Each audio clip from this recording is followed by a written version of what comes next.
have to play your way out of being on Hard Knocks off-season. Learn Chinese, buddy. Konnichiwa. It's a me. Oh my God! Now they make the playoffs next year with Sanders as their quarterback. Steph Curry walked so Caitlin Clark could run. Second Cup should go back to Canada, where it belongs this next go-round. I like to suck on him a little bit first. All this all Where was Nick Foles on January 6th? Hey, everybody, what is going on? It is Tuesday night. That means it's time for another edition of Brewed Sports. No Greg here tonight. You got your boy and Mookie. Mookie, how you feeling, man? You know, you ever have one of those times where there's like something that you really enjoy and is pleasurable, and you got a day to yourself? You know, wife takes the kids, go do something, and you got some time. You're like, it's a me day. And like, you really lean in and you get into it. And after a while, like, okay, this might be too much, but you're like, I got to capitalize. I got to capitalize on this private time, you know, some time alone or whatever. So you just keep going. Doesn't happen. And then it starts to like hurt. And then you start to feel badly about it. And you're like, maybe I shouldn't, but you know what? I'm going to still keep going for it. And then later on, damn it, Jesse. And then later on, you're just like, oh my God, I can't. And you end up making yourself injured. And you look back on it and you're like, I'd still do it again. Your boy got into some of the jelly beans this weekend, and I'm still wearing off that, you know. But you know, at the end of the day, like, them sweet tart jelly beans, bro. Have you seen them?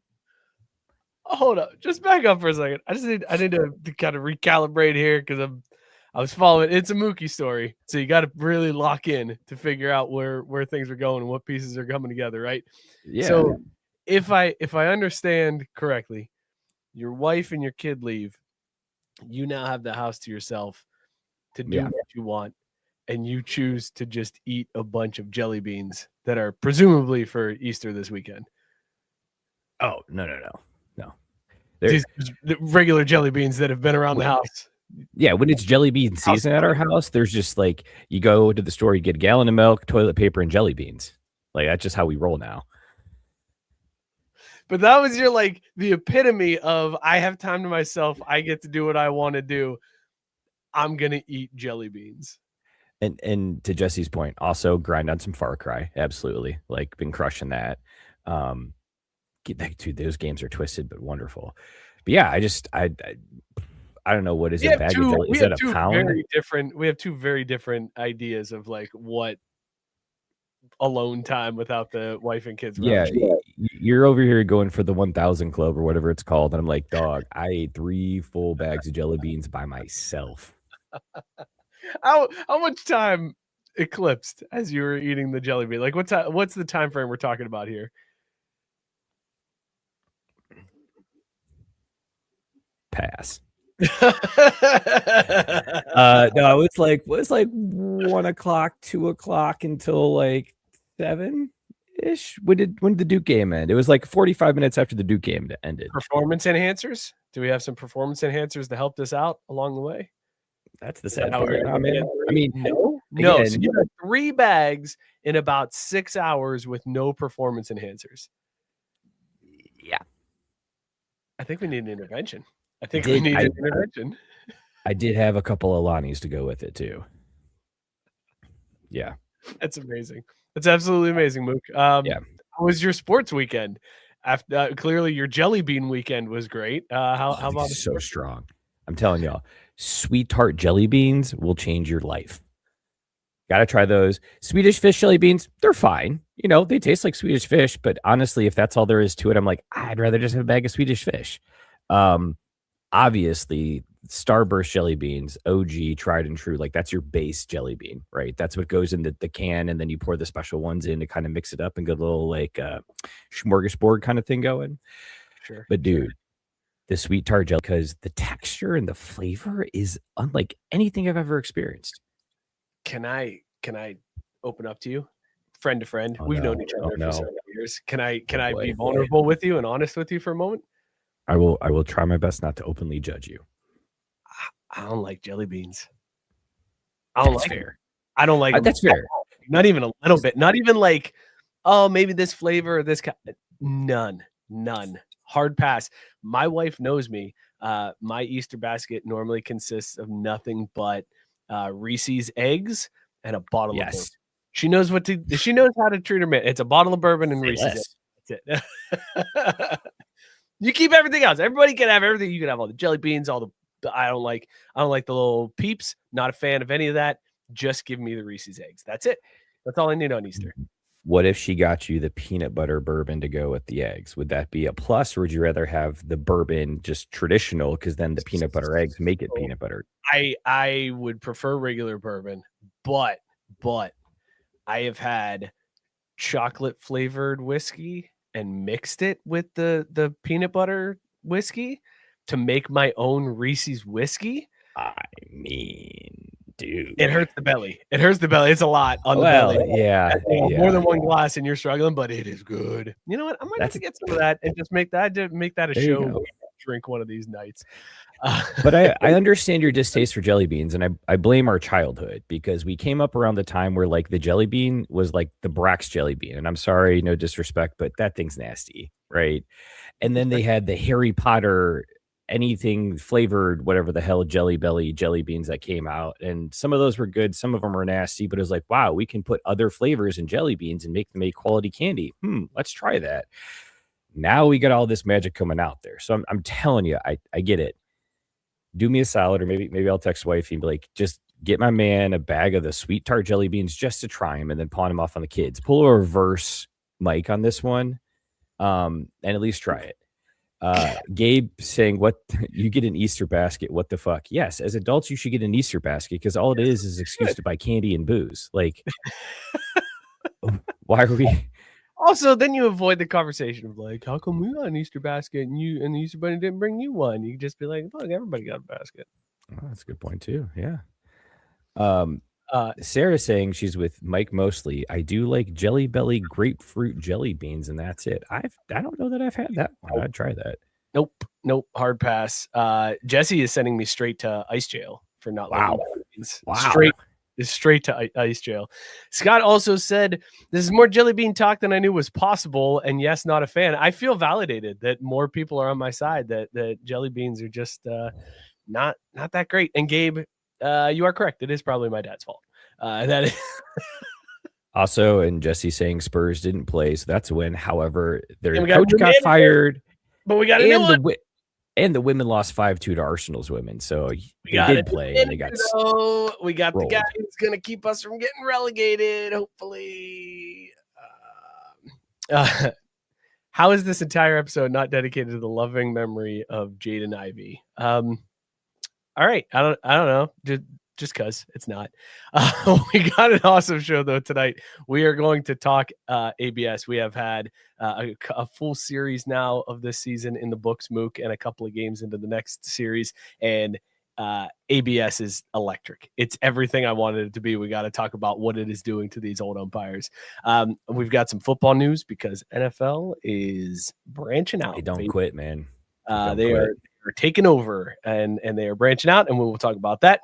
Plus, we got to get into that Tiger Woods thing, man. That was wild over this past week. Do we though? Like, that's tired. We do. And by the way, UConn is now on the same level as Duke for me. So we will talk about that. Before we get into all of that, let's talk about these beers that we are drinking. As always, we rate them on Caesar scale, dog or no dog. Mookie, what is in your mug tonight? Rate it dog or no dog. Yeah. I feel like I need to apologize to Matt Barr in this one. Thank you for your service, by the way. I'm drinking Hardywood's chocolate peppermint stout, but dude, I might have ruined it because I took a first sip and it was not good. But there are 2 noticeable dents on this can, 3 noticeable dents on this can, and it's been in the fridge for a minute, so it may be on me that this one doesn't taste as good as usual. But the first one I had was a dog. No doubtedly, if I didn't screw this up, it probably would be a dog still. And I got to be honest. Not a lot of head on that beer. Not a lot of head on the beer, but like I said, this thing has clearly been dropped at least twice, so this is my bad. At the end of the day, though, it gets you drunk, so take the edge off, right? Still got to have some decent peppermint flavor in that one. It is. It's like really bubbly, like you said. It's weird. Yeah, it's a weird vibe for stouts. That's fair. Gabe is drinking a rain fruited sour, 6.2% ABV. Said it's the same as last week. It is a dog. Chime in with what you guys are drinking. Gabe is also drinking victory because his first to 15 for the underdogs hit. So that's always a good time. I had a horrible weekend in the. Oh yeah, my tournament's been awful. It has been rough. I need Michigan to hit so that I cash a bet that I made back in December just to get money back in the account, because your boy was chasing all weekend long to the point that that account now shows zeros. Fade them Rockies, bro. That shit is still paying. Still paying. But I remember to bet on them. Bigger payout. I went back in underneath the old bar in the basement here to find whatever beer I could find, and I found a Three Floyds Zombie Dust. This beer is great. I love Zombie Dust. It's one of my favorite IPAs that there is, 6.2% ABV.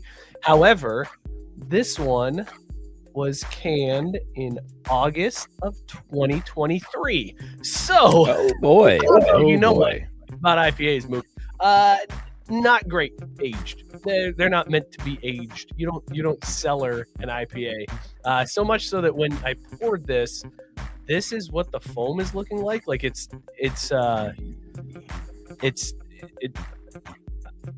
you know when you have like a root beer float and you put like the ice cream in and then it like kind of it gets that like crystallized, like that's what I'm dealing with here in this foam. Yeah, taste isn't good. It's not a dog. The beer itself normally would be a dog. This version of it, nearly 3-year-old version. Terrible twos, man. Definitely not a dog. Whitey said he's finishing that gin from last week. It's Hendrick's Grand Cabaret, and it tastes like fruit instead of pine. I might give that a shot. Hendrick's is really good gin. Yeah, they're not bad. It also tastes great after a hot 18 holes in the summer because it just cools you right off, man. Jesse asking me questions. Isn't Zombie Dust also called crack, or is it meth? We're going to have to get to the bottom of this one. We're going to have to research that. I'd say more like meth. Is Zombie Dust crack? This is what we need AI for. No answer. Just gave me the Three Floyds Zombie Dust. Worthless. Jesse, we will dig into this throughout the show. We will figure it out. Let us know in the comments what you guys are drinking tonight. Rated on Caesar scale, dog or no dog. More like crack, in my opinion. And Jesse, live journalism at its finest. You damn right, man. All right, I know it's baseball season. A lot to talk about there, but let's start talking football.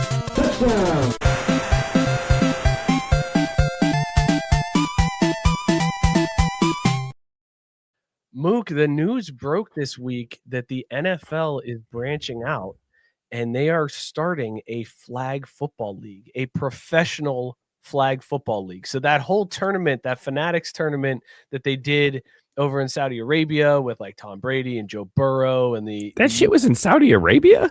I think it was, I'm pretty sure. Damn. No, I take that back. It was supposed to be, but because of the war, they moved it to LA. It was originally going that makes a lot more sense. Yeah. My bad. My fault. But because of the success that got, that clearly was the teaser, because the NFL has announced they've got a league coming, and it's coming the summer of 2028, which is capitalizing on the popularity move, because that's when flag football hits the Summer Olympics. So we are going to get flag football in the Summer Olympics right into a summer flag football league, where you'll likely see all of these professionals on Team USA playing, and probably some of these professionals that you meet in the Olympics are going to be in this league as well. They're not half step in this, Mook. This has like legit backers in it. Tom Brady is listed as one of the private investors. Peyton Manning, Joe Montana, Larry Fitzgerald. They've partnered with Tomorrow Sports, which is the company owned by Tiger Woods and Rory McIlroy that started TGL. So that has invested in this. This is legit, bro. This is going to be crazy. So my question to you, how successful is it going to be? Are we going to get like a true, like really fun summer football to watch? Or is this going to be like the big three without names? I don't know that's going to be the big three without names. I think it's going to be about that same level of success, but I think you're going to get more of a following as long as it's not competing with anything else. Because like them kids love it these days, right? Because there's so much more flag football because of, obviously the injury concerns playing at a young age. So you've got a lot more kids playing this stuff. So I think they would be entertained to see it on like the grand stage because they've never had a chance to see it, even though they all do eventually graduate to football. It's very relatable to them. Personally, no, this shit sucks. I have zero. It's the problem I have with it is they call it flag football when it just needs to be called flag something that's not actually football, but they play it with a football and it's still an athletic sport. It is a totally different thing, man. Like first and midfield. Look, okay, maybe it's because I haven't figured out how to gamble on it yet, but there it is. More there importantly, it is. That's what I was waiting on. I don't like having to have the rules explained to me by my 8-year-old nephew. And I'm like, so wait a minute, what are we doing here? Like there's a clock, but there's not a clock. Like what is going on, man? Like it's weird. I don't get it, man. We be shifting our hips all around and like it feels super gimmicky. That's the thing that just is annoying. It's not going to be like football, right? It's flag football. There's going to be different skills that lend themselves to flag football that don't lend themselves to regular football. It's why the flag football team just absolutely cooked all those NFL players over that tournament, because it's a different skill set. You're not just raw power. It's more shiftiness. It's more skillfulness. It's more agility based. And not only this, Mook, they're going to do a men's and a women's league. We're going to get women's flag football sponsored by the NFL too. This is a big deal, bro. Cool. Great. Like I'm going to need someone to start to break it down for me like John Madden did. Are you just mad because this is going to overtake soccer too? Like immediately jump to the number 3 sport in the US? Like it's going to be like NFL. No, I don't think we're going to see that. No, I don't think we're going to see about that. You sure? Yeah, sure about that? Yeah. You sure about that? Here's the thing. You put this up against any other major sport except baseball, and people are going to get drawn to that because hockey fans are still going to watch hockey over flag. Soccer fans, same thing. Basketball fans, same thing. Football fans may watch this over those other sports, but like, again, I don't see it detracting from them if there was already someone who was hockey curious, if you will. I almost feel like what it is it's Biscuit says it depends on what network it's on. If it's on a real network, it'll be popular. If not major network, then it goes the way of the XFL.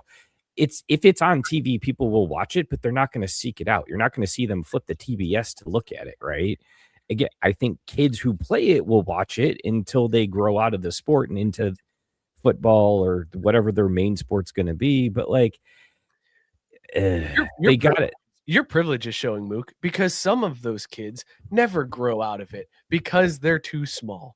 They're 4'9", 95 pounds as a freshman in high school, and they would love to have played flag football, to have the opportunity to play flag football and go to college on a flag football scholarship and maybe one day make it into the flag football pros. All right? There is a lot of kids like that.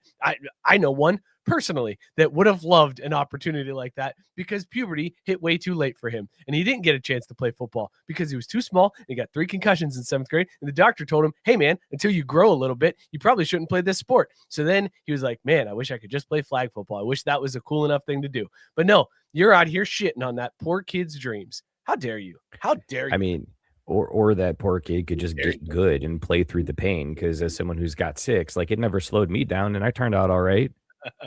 Plus, let's be honest, your first love was golf, so it was never going to stand a chance anyways, right? So you had another option until I couldn't play other sports. Oh, okay. When I didn't grow, and my baseball coach freshman year was like, "You ever considered golf?" I was like, "Oh, okay. This is bad." Look, here's the thing. I totally get that too. If you don't have another option and you enjoy playing it, I'm sure that's going to happen. But a kid with athleticism who's got a chance at NAL money in golf, then like they're still going to end up going that route, because I don't think flag is even at the collegiate level yet, which I think that's part of why I'm skeptical. Unless you've got a feeder system for this stuff, it's going to be really hard to get it off the ground. Here's the other thing. The Arena Football League, that one's coming back. But let's see how that pans out. So I think there's niches for these things where it's like, okay, maybe a pro curling league works in the Midwest and they can broadcast it nationally. But I don't think you're going to see Phoenix getting all behind the, Phoenix Rock Sliders. Women's collegiate flag football is rapidly expanding, designated as an NCAA emerging sport for women this year. Emerging sport, what does that Over mean? 100 colleges offer programs, with the University of Nebraska becoming the first Power 4 school to add a varsity team. The Big 12 is targeting 2028 to begin league play following a surge in high school participation and Olympic inclusion. Mook, this sport is going to take off. Like, I know I'm looking in the comments, and I know that, like, Scott says it'll get viewers at first, but I don't really see it keeping fans. Right, exactly. I don't know, man. I feel like this is one of those things that can. Here's the other thing. I feel like there's three types of people in this world. Those who have never played or experienced flag football, those who have played and loved it, those who have played and can't stand the fucking sport because it's impossible to get those goddamn flags off of people's bodies when they're moving around, and apparently you're not allowed to tackle or, shoulder drop anyone, even though it ends up being the same result, and cannot stand to watch this shit because it's so infuriating knowing what it's like trying to grab a flag and then pulling someone's drawers down, but you're the asshole. Sounds like we're both getting a little personal tonight. Oh, I think we've gotten to the. I think we've gotten to the flag is a touchy subject, right? We've gotten to the crux of why you don't like the sport. It's because, oh my god, it is so infuriating trying to get those stupid flags. I'm like, I'd rather play 2-hand touch. Get good. Of course, you'd rather play because it's easier. You can't get those shifty guys who can swing the hips around and don't let you get the flags. That's get good, Mook. Just get good, and then you'd be okay with the sport. I did get good by quitting. I said, I'm going to go play Ultimate Frisbee. Bitch. Vince going to mention the network. Jesse had a great point. He said it's including women, so there's no way that network's going to be Fox. So that rules that one out. So now we're down to ABC or CBS. I guess NBC could pick this one. This feels like, so let's go down there. Where does this get broadcast? Because I could see this one of two ways. It's either going to be like Peacock. ScottSki, that is exactly true, and that is why I hate it. Like, it was that season of I am flag football that I was like, no, fuck, I never again. I hate this shit. It's because ScottSki chiming in saying, pretty sure I was on a flag football team with Mookie once. Could be wrong, though. No, you were right. Coleman 3 West, ride or die. Gabe saying he was on the intramural flag football championship team here, though. 2005. That was not when I was refereeing, so you're lucky. Your boy had I was quick on the flag when I was refereeing flag football. I penalized everybody. I was calling everything. The ticky-tackiest fouls were getting called. I wanted to let it be known. I was earning I was earning my paycheck. You're like, ain't no robots replacing me calling balls and strikes. I'm gonna throw that flag. Dude, I got so many personal fouls. The number of times I hit somebody with the flag guarding, throw the flag right out. Flag guarding, 10 yards. Dude, that's what pisses me off too. It's like, I'm sorry, but it's like a natural reaction when someone's coming for you to try to throw that Heisman pose, right? And then all of a sudden, now again, you're the asshole for playing real football. Flag guarding. You can't guard the flags, man. You got to let them take it. Be honest. How many Keystone Lights did you throw down before those games? I got paid for doing it, so I couldn't. It was a legit university job. Wow. Like it was like paid for through federal grant money. Like I could not. What? Yeah, it was refereeing flag. I am red flag football was not paid just for by the. I officiated all of the intramural sports. I was an intramural official. It was a legit on-campus job that you could get. So I reffed basketball. I called softball game. I umpired softball games. I refereed flag football. I was everywhere, man. The softball games were brutal. Those were like Saturday mornings at like 9 a.m. And it was hot, and I was hungover. And those were not fun. Yeah, I'm sure. Basketball games were pretty good, except people took it very seriously. Flag football. I'm sure. Flag football was the best because people were pretty chill about it, and like they weren't super serial. You know what I mean? Like they were taking it serious, but like they weren't starting fights. But basketball was the worst because you would have thought they didn't go at it like Brian Dawkins out there is what you're saying. You would have thought I was killing somebody's children when I would call a charge. Like there were people that got really mad, really, really mad. And then I feel like that's a thing in intramurals. You got to just be like, you know what? It's hard enough in the pros. No blocking charge calls here. Just we're not calling it either way. So do what you will with that, but we ain't even fucking with it because we don't want our refs getting harassed about it. Jesse, I was not the Angel Hernandez of flag football. I was the opposite. Angel Hernandez missed calls. I called too many. I was calling everything, even if it was like the borderline. I didn't let anything go. Anything close. That flag was coming out just because I wanted to be part of the show. You know what I mean? Like people know the refs on the field, they've got 2 flags usually, and I always love when you end up seeing one throw a beanbag because they've run out of flags. I feel like that was Mike every play. Be like, I need more flags. You too. Encroachment. Roughing the kicker. No one's kicking this play. I don't want to hear it. Personal foul. Arguing. Making $7.25 an hour for this. All right, shut up. Damn, $7.25 and 04 money though. That's nice. It was good money. That's nice. It was real good money, and it was way better than my job at the admissions office. That was my freshman year. That's what I did. That one sucked. So sophomore year, I was like, I need a new job. It's like intramural ref. That's what I'm gonna do. Paid for with a federal grant. Thanks, Obama. Oh boy, what are we talking about? Flag football. Sarah asked if I repped in the blue blob costume. That would have been amazing. That would have been fantastic. I would have died so hot. Those softball games. Where do we think flag football ends up? What network picks this up? Because I feel like this will either be CBS. I don't know about CBS. I was thinking like a Peacock, like streaming only option, or like ESPN2. You know what I mean? Like not the main feed, but because remember, this is summer. So programming is light. You got baseball, right? Depending on when this is, you might only have baseball. Maybe like NBA playoffs, but there's not a whole lot of sports going on the weekends. Right. And that's why I said CBS, because they don't have any baseball contracts, right? Like they don't have any rights to that stuff. I think they may have the USFL. But even that's going to peter out. But that feels like a natural extension for them. I would love to see it go to Peacock and die because that'd just be another nail in their damn coffin with that shit app. USFL is on Fox, FS1, NBC, USA, and Peacock.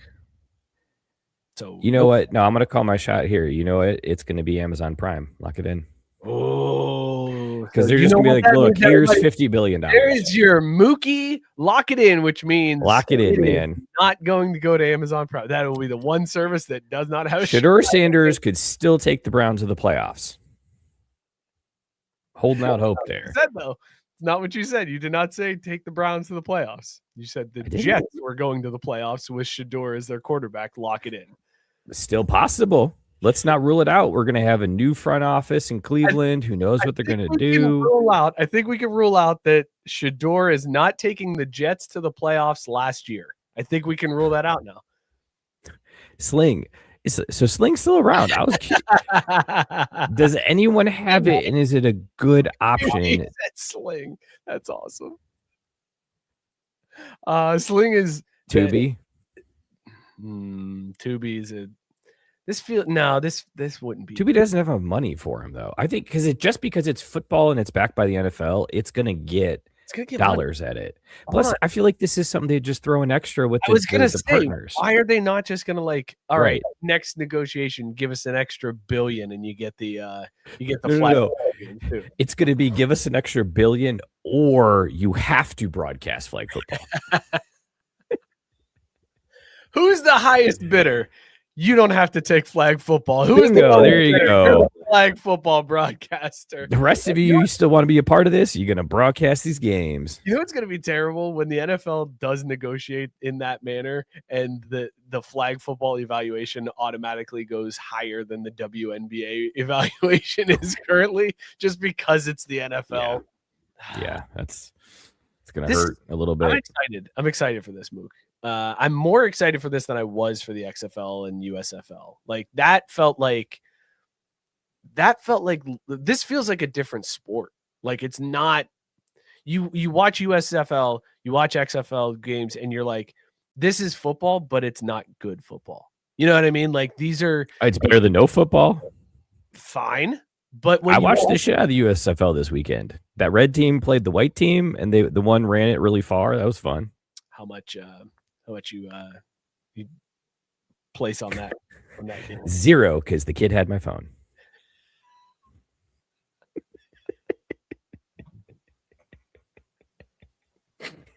You wanted to though. You had that itch. Like, I mean, I was like, you know what? I don't know a single player on this team, but man, they can pound the rock. I think I'm going to take the Dude, over. well, so what happened was,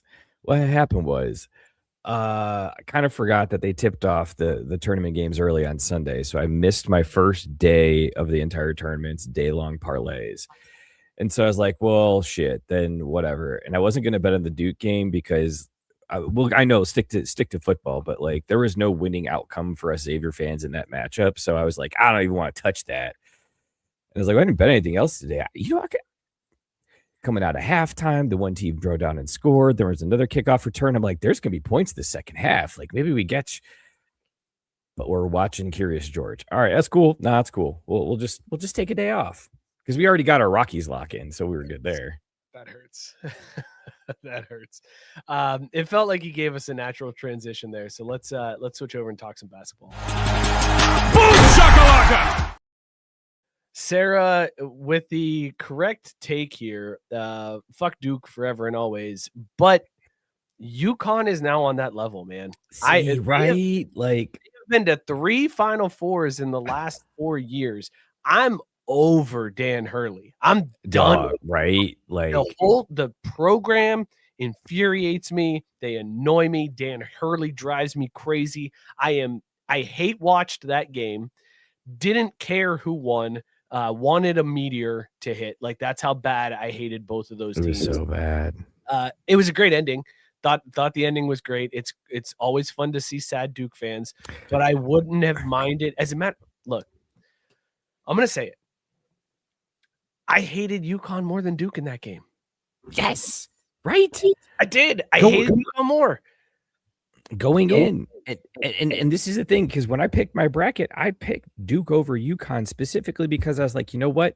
This one will piss me off and hurt me less. Let's go that route. And I regretted it the moment that their games wrapped on Friday. And I was like, shit, this could happen. I can't even get excited that Duke lost because you look at the jersey on the other side of the court and you're like, they're just as bad. Yep. They might be worse. Can we talk about, okay, so if you didn't see the end of the game, it was awesome. Duke was up crazy with 10 seconds to go. They inbounded the ball. UConn is in the press. They crash on Boozer. Boozer tries to get rid of the ball. It gets tipped. UConn recovers. Couple quick passes. Pass it back to the kid at the logo. Hits the 3, which he said he thought was for the tie. He didn't even realize they were only down 2 and that was for the win. He took that shot thinking he had to hit it for the tie, which is mind-blowing to me. The fans then lose their minds. Everybody goes crazy. UConn takes the lead with 0.3 seconds to go and ends up winning. Dan Hurley got in a referee's face after that. Did you see that action? What the hell was that, man? The thing I don't understand is how does he continue to have these incidents that are like so up toe on, if not crossing the line, and still get away with it? Like, I don't understand. Like, he headbutted the guy. If you missed it, this was Dan Hurley after his player hit the shot to take the lead. We'll get rid of the overlay here. He legit went nose to nose, forehead to forehead with the referee after like staring him down aggressively. Then this happens. Why? And nothing gets called. Nothing. Right. How does that not? How does no whistle? Nothing. I don't understand. I don't understand. I did laugh, and I got to apologize to Matt Barr because he sent a good voice memo, and I had every intention of cutting it and playing it during the show. But oh shit, hold on, I can do that. Do you have time to cut it and add it? Because he's got some stuff before and after that I don't think he wants included on that. All right, well then I'll pause what I was saying. Have it all in there. Oh, I mean, it's going to take like 5 minutes, so we might as well just rip this Band-Aid off.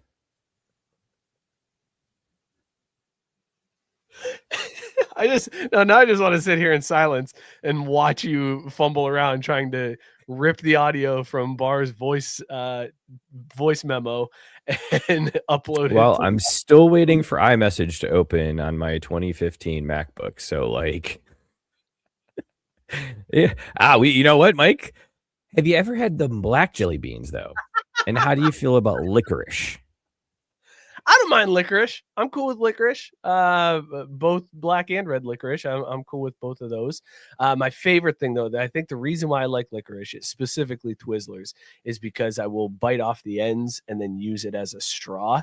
And back in my soda drinking days, Dr. Pepper through a Twizzler was amazing.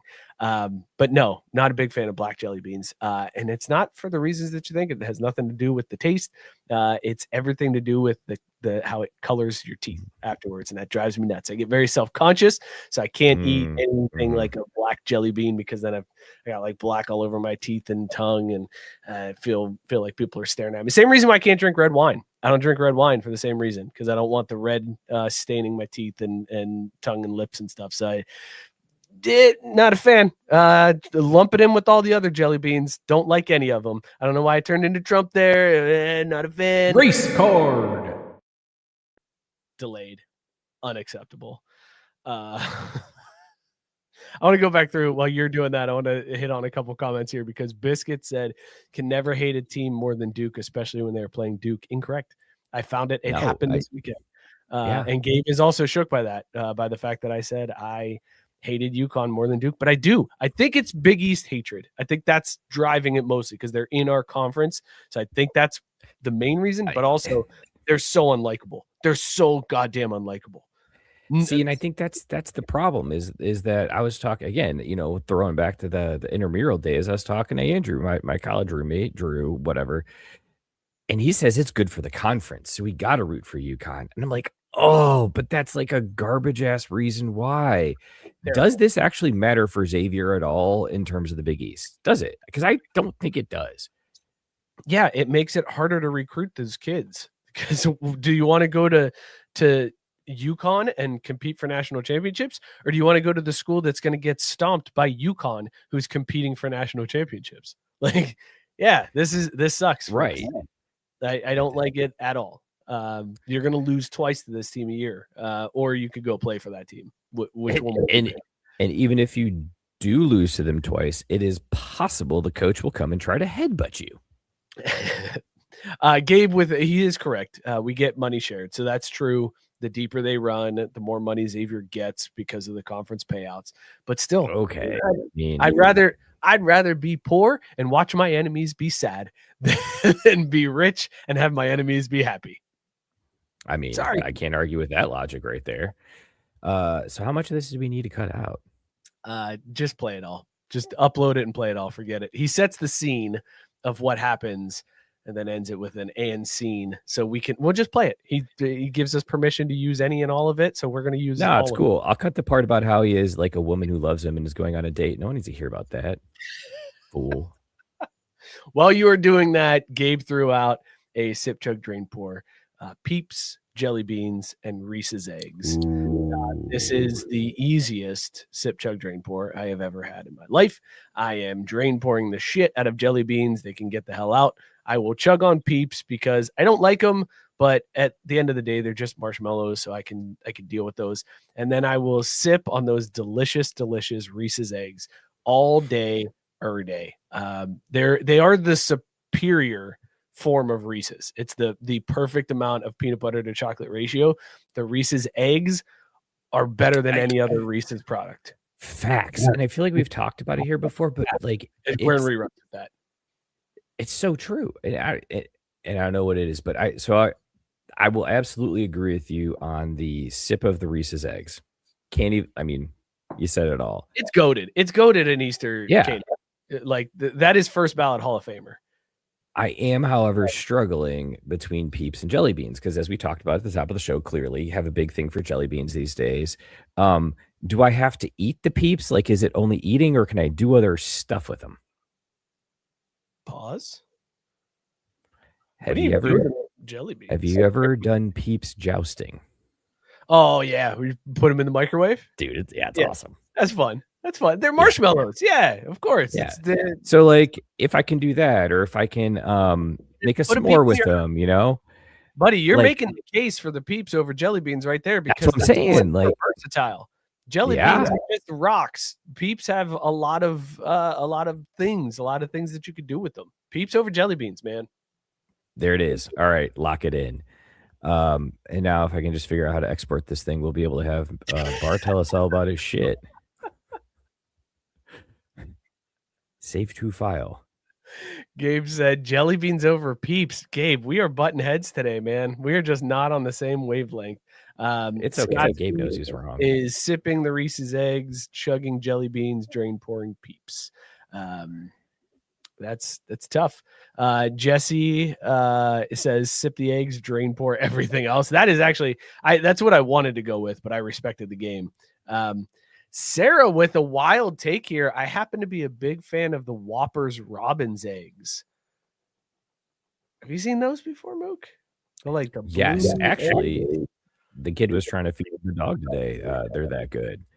No, that's very I nice. recommend them. I think they're better than regular Whoppers, though. Kind of like we were talking about with the whatever you call it.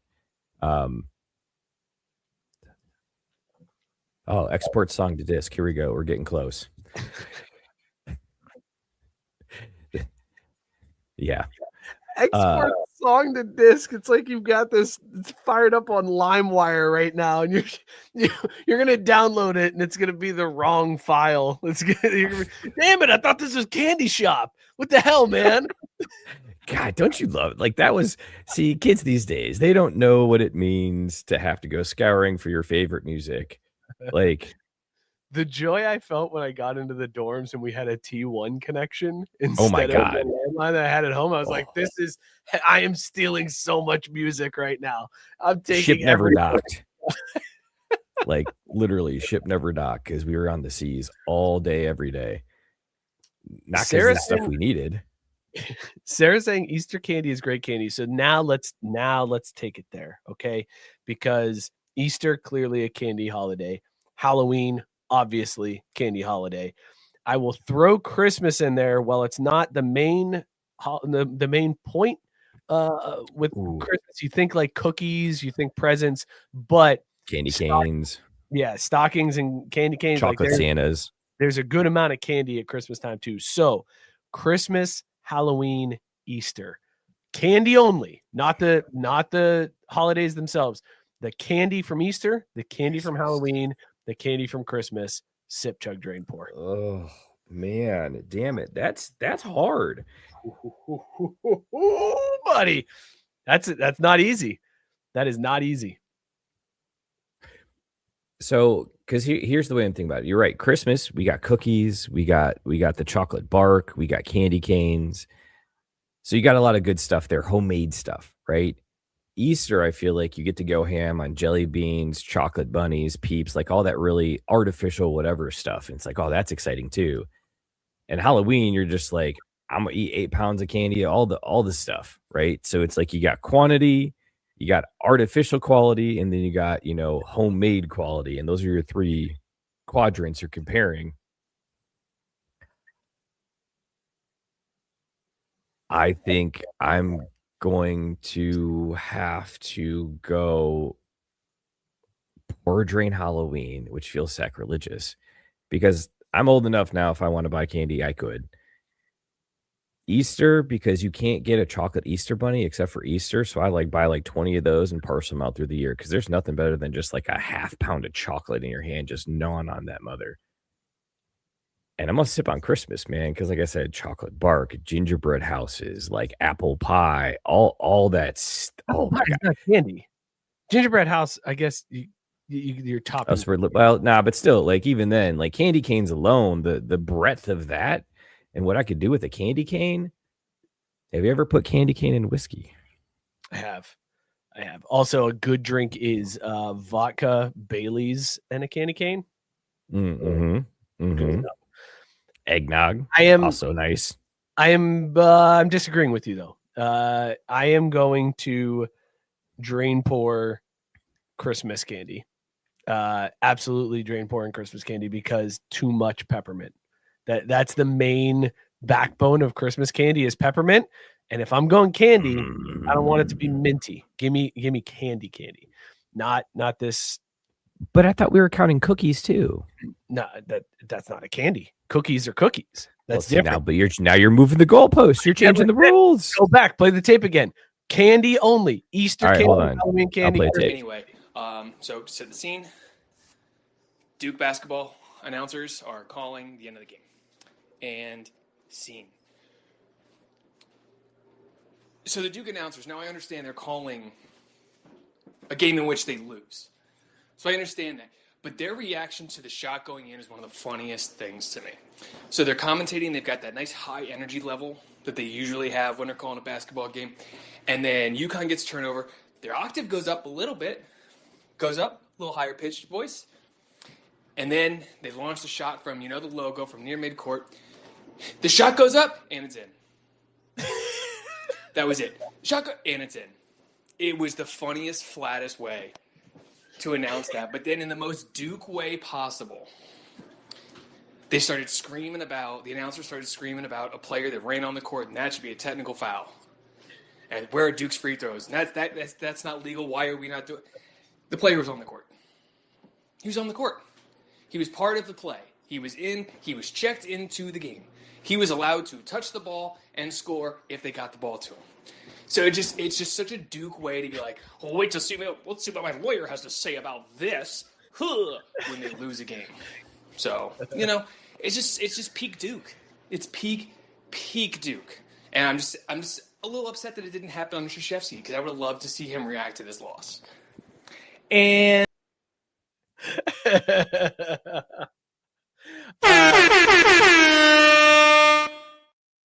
he is 100% right about that Duke announcer radio call. I can't play it because of broadcasting rights, but I'm gonna reenact it for you, because this is exactly the tone and the roller coaster that announcer went through. Okay, he was like, "The ball's stolen. He shoots it. It's up, and it's in. And Malachi Smith is off the court. That should be a technical." UConn has the lead now with 0.3 to go. Like, just up and down the whole time. Like, fired up that the shot went off, dead, like arrow right through the heart as soon as it went in, and then immediately right back up with Malachi Smith is on the court. That should be a technical. UConn has the lead with 0.3 to go. Do you think like his spotter, his producer was like, yo, he was in? Do you think he got the quick like elbow? Yes, that's exactly what happened, because he brought it back down so quick and then never mentioned it again. But it's funny because that took off. Everybody was harping on the Duke announcement for that. But legitimately, there should have been a technical on Dan Hurley for headbutting. Undoubtedly. I don't know what this is, man. You stare down a referee. What happened in the game that Hurley did this to an official? I don't understand. Well, and the thing I don't understand, the other part I don't get about it is like these are unimpeachable lines where it's like you made contact with an official, foul, period, end of sentence. You see it in the NFL all the time. Dudes accidentally bump a ref, or they're flailing their arms and the linesman walks nearby them and they smack him, flag goes up. And it's just like in hockey. You are always responsible for controlling your stick on the ice. If you hit someone in the face, high sticking, bro, like tough shit. It happens, but you're responsible for controlling your stick. Apparently, Dan Hurley doesn't need to control his stick. Apparently, whoa, pause. Dan Hurley better really little stick, but like, it's a little disgusting. But at the same time, like at this point, as a Xavier fan, seeing this shit twice a year, every year, what do you expect? Out in the comments 3 times this year. Before we get to you're upset with Xavier, the comment section had their sip, chug, drain pours for the candies. Jesse said sip Halloween, chug Easter, drain pour Christmas. Not bad. Little off, but not bad. Did I even give mine? Did I continue with mine before? Because I drain poured Christmas. Did I give you the rest of mine? We'll say yes. I don't think I did. I don't think I ever finished that thought. Gabe is sipping Halloween, chugging Christmas, drain pouring Easter. By the way, I'm drain pouring Christmas. I'm sipping Halloween because it's free. Or I'm sorry, I'm chugging Halloween because it's free, and then I'm sipping Easter strictly for the Reese's eggs. There you go. Sarah is sipping Easter because it's a lot of unique candy you can't find any other time of the year. Christmas chug, a lot of mint things. and Drainpour Halloween because it's all candy I can get. No, that's not what she wrote. That's not what she wrote. DP. Pause. You can get that candy the rest of the year, but at Halloween you can get it for free. It's true, right? You get it for free, and yeah, you could be like, well, we got to hand out candy, so it's not really free because we're buying candy. The hell you do if you're not home? You gotta do shit. And there's nothing, dude. You know what a great trick is? Here's all you got to do: put out a bowl and just put a sign that says "Please take one," and then leave it there. But don't leave the bowl empty. Yeah, don't put any candy in.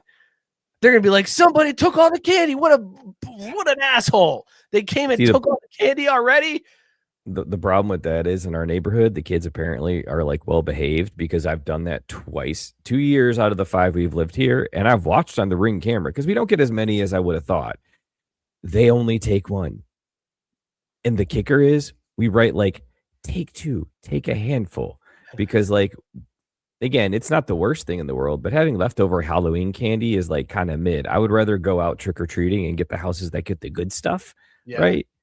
Also, interesting note, people do not look at me as weird when I go trick-or-treating now if I've got a kid in a stroller back on the curb. So like when you were by yourself and like just walking around by yourself, you're not gonna get the looks. Yeah, so pro move, if you've got a significant other or a friend, have them stand on the sidewalk with an empty stroller, and then you go to the door and be like, yeah, it's for the baby, but just like, happy Halloween, y'all. Like, get that bag. Baby doll in the front carrier with a blanket draped. Oh, there you go. That's a good move. Like, I fell asleep already. Trick or treat. Huh? Would you rent out your kids to go trick or treat with somewhere else as like a candy making scheme? If we get a cut, yeah.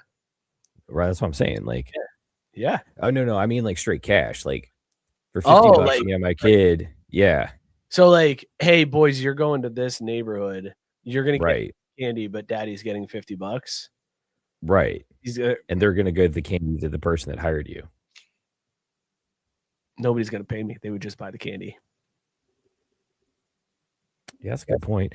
Although, with the price of candy these days, business model, the haul that we very quick. But hold on a minute though, because the haul that we got this Halloween, if I look at the poundage of it, what it would cost to go and buy it from the store, we actually might have come out ahead. Maybe not $50, but it was probably at least $37 worth of candy, at least. So you put in some legwork and you actually go for it, you could probably break in $75 retail. I'll start flipping that shit outside of the grocery store like the Girl Scouts. Yeah. Be like, hey, you want this? I'll come up off this Twix for like $1. Biscuit said he's sipping Halloween, chugging Easter, drain pouring the abomination that is Christmas candy. Candy and chocolates shouldn't taste like toothpaste. Speak on it, Biscuit. That is facts. Gabe pointing out that we need snow bunnies instead of Easter bunnies. Gabe's Easter bunny hopping into the house is totally different than my Easter bunny. That's I'm getting a picture here of Gabe's Easter. Scott says sip Halloween, chug Christmas, drain pour Easter. I'm agreeing with Gabe a lot today. Yeah, you too. I don't like this that you guys are teaming up. All right. Let's get to you hating on Xavier because you're really upset about what Xavier sent out, and I don't understand why you're so mad. It's just such a freaking explain point. The email. So explain the email. I'm pulling it up here because what got me the most upset is why we got to be pretending. Like if someone's going to be sending out an email as we're approaching the Sweet 16 weekend and UConn yet again is making a Final Four run, and man, we couldn't even like find our way to the arena for March Madness. They're like, I can't believe this has happened to Xavier basketball. And I'm just reaching out to you as a fellow alumnus to say, I think we can do better. And, I'm willing to put my money where my mouth is and match this much amount up to $500,000 if people donate and call in and do whatever. Now, I wanted you to hear it from me as an alumni to make it sound, genuine and let you know this isn't just another fundraising drive or a team campaign or something like this. But I also really respect my privacy, so I'm going to remain anonymous. And I'm like, this shit is fake. Fake as fuck. All you needed to say is, hey, if you throw in $10 and hashtag UC's a dumpster fire, I would have responded immediately and given the $10 if they're like, we're matching up to 500K. But they got to make up this whole story, this whole lie about it being some anonymous alumni, because I'm sitting out here going, what alumni right now is doing well enough to be sitting out on $500,000 of matchable donations, right? Like 500K. Right. Like, just like that. Be like, hey, I'm going to challenge you to step up. I ain't going to put my name to it because then you can't hold me accountable for it. Like, how weak that is. It's just such a goddamn Xavier thing about it too, right? Like hold on, but there were a lot of dudes that I met on campus that would absolutely put out an email like that and do it just like that. Like that seems like a very Xavier bro thing to do. Like I'm not sure. Like this doesn't. When you sent that, when you said in the text thread, I'm really upset at Xavier. I'll forward you the email since it came from the alumni department, which hurt my feelings a lot. But I get it. I understand. And I appreciate you sending me the email because I did not get it the first time. But I read it and I was like, I don't understand what's so bad about this. Like, why is Mookie so upset about this? It didn't seem egregious to me. I get that now. Now I understand. You thought it's like this scam to try to drum up, but I really think there is somebody donating that. Like, I think that's just put your name on it, man. Like, or give me something that can tell me this thing is actually legit, because it just feels so empty and vapid, like all other freaking Jesuit fundraising drives. Like, can we just drop the fucking act and be honest about it? Be like, look, times are tough. We need money. Enrollment's dropping. The Big East isn't the cash cow we thought it would be. If you give us this cash, it'll go where? Like, go buy me a point guard. You know, it's absurd, because here's the thing. At the end of the day, I would almost rather give my money to a collective than the freaking university at this point. How do I know they're not going to go invest this to play school? You know, Gabe has you in the Discord, He's got you covered. He's got a screen grab here that says, I think there was some initial skepticism about the anonymous donor letter, both because of the amount and the fact that it was anonymous, but it's legit and it's already making an impact. As Joe Sullivan posted in another thread, they've brought in over 100K in just a few days. It seems like there's still potential for that to build as more fans recognize it's real and momentum picks up. The idea of adding $1 million to the payroll for this cycle is significant. I also feel very confident Xavier was already at 10 million before that. See, okay, great. A bunch of suckers fell for your fucking line and they sent you money. Like, what do you, it's real. Yeah, a bunch of real people are sending in money. Who's on the other side backing those donations? If they've got $100,000 in donations already, have they caught a $100,000 check from this anonymous donor who admits they are local to the Cincinnati area, but not a very well-known alumnus? Like, what about this makes me feel like this is legitimate? The only thing that makes me feel like they didn't just have some intern throw some shit in AI that was like, what's the most likely way for us to trick a bunch of Jesuit alumnus into giving us money, is the fact that it was just like so boring and dryly written. It was obvious it came from a human. Like, Gabe, yes, yep, it's at 200,000 as of right now. Again, so they've tricked 200 people into giving them $1,000. Like, where's this anonymous donor? How do we know that they're making good on their promise? Because the reason Mike said the whole thing about he could see a bunch of Xavier bros sending this email is it's very Xavier to be like, I'm going to send this email. I'm going to look really good and be able to talk about it, even though I know no one's ever going to put money in. So I won't have to match it because I ain't got $500,000. Like, I bet you some dude was like, yeah, I'll be your fall guy. I'll be your puppet anonymous donor, and I'll cut you a check for 10 grand for it right now. The combined amount. Gabe, again, where is this coming from? Is it on the university's website? Because like Reddit ain't shit, man. I'm looking at a list of like noteworthy, famous, influential, and noteworthy alumni for Xavier. There's a few names that I think this could be. The anonymous donor could be. Kenneth Blackwell. Just as one former Secretary of State, Ken Blackwell. I could see him doing it. John Boehner, the congressman. I could see him pulling this stunt. Is that supposed to make me feel better about it?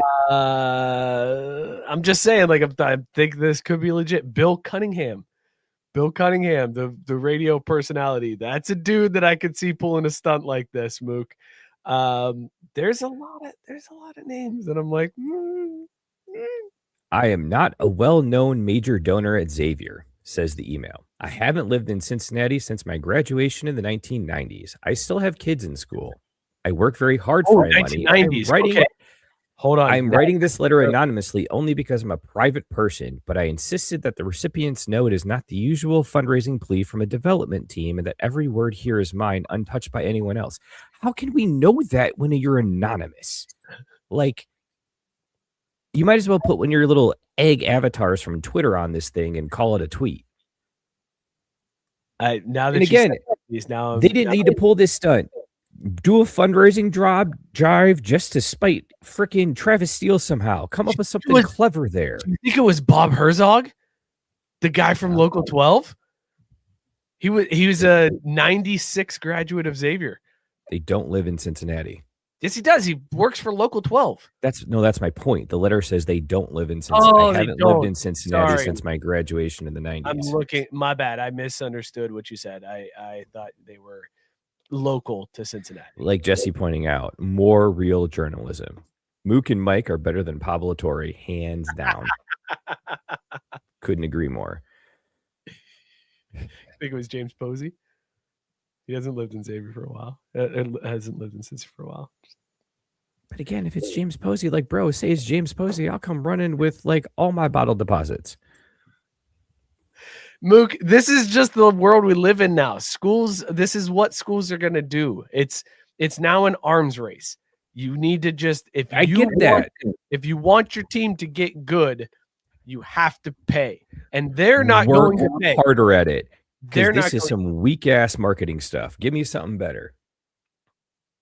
It worked. It's working. So it wasn't that. I ain't give him a damn cent. You kidding me right now? Didn't work on you. Didn't work on you. That's all. The irony of it is I did donate to the computer science program out of spite. I was like, you know what? Fuck you and your basketball team. I'm going to give the nerds in the computer lab $40 for pizza. Asshole. Mook, our 6 possible teams to win the tournament.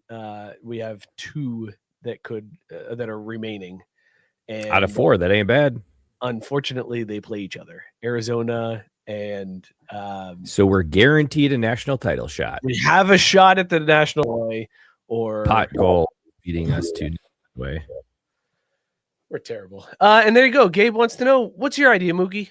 Let's hear your ideas on how they should raise money.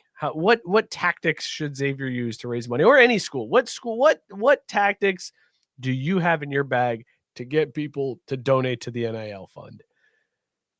Well, I mean, I would say probably like a car wash and a bake sale with how amateur hour the team was this year. Actually, Jesse, not a bad idea. Skyline eat off. We know some people that know Joey Chestnut. You know, see sub. I still have right? I'll send him an email. Right. What he's saying, OnlyFans. I mean, who's to say we're not already? Only Xavier fans. That's all. That's all it is.